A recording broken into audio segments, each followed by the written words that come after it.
to me at the kitchen table, my mother smiles over red wine that she drinks out of a measuring glass. She says she doesn't deprive herself, but I've learned to find nuance in every movement of her fork, in every crinkle in her brow as she offers me the uneaten pieces on her plate. I've realized she only eats dinner when I suggest it. I wonder what she does when I'm not there to do so. Maybe this is why my house feels bigger each time I return. It's proportional. As she shrinks, the space around her seems increasingly vast.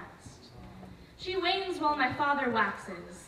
His stomach has grown round with wine, late nights, oysters, poetry, a new girlfriend who was overweight as a teenager, but my dad reports now she's crazy about fruit.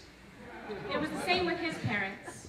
As my grandmother became frail and angular, her husband swelled to red, round cheeks, rotund stomach, and I wonder if my lineage is one of women shrinking, making space for the entrance of men into their lives, not knowing how to fill it back up once they leave. I have been taught accommodation.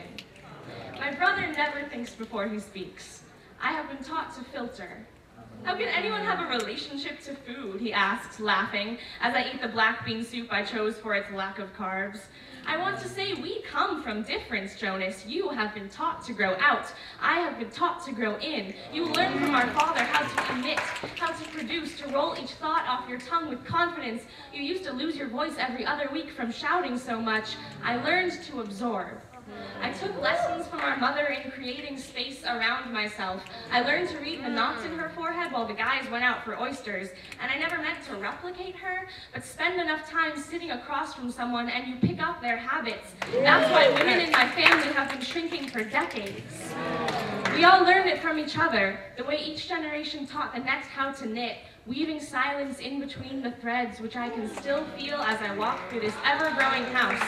Skin itching, picking up all the habits my mother has unwittingly dropped, like bits of crumpled paper from her pocket on her countless trips, from bedroom to kitchen to bedroom again. Nights I hear her creep down to eat plain yogurt in the dark, a fugitive stealing calories to which she does not feel entitled. Deciding how many bites is too many, how much space she deserves to occupy. Watching the struggle, I either mimic or hate her, and I don't want to do either anymore, but the burden of this house has followed me across the country. I asked 5 questions in genetics class today, and all of them started with the word sorry. I don't know the capstone requirements. I don't know the capstone requirements for the sociology major because I spent the whole meeting deciding whether or not I could have another piece of pizza. A circular obsession I never wanted, but inheritance is accidental. Still staring at me with wine-soaked lips from across the kitchen table.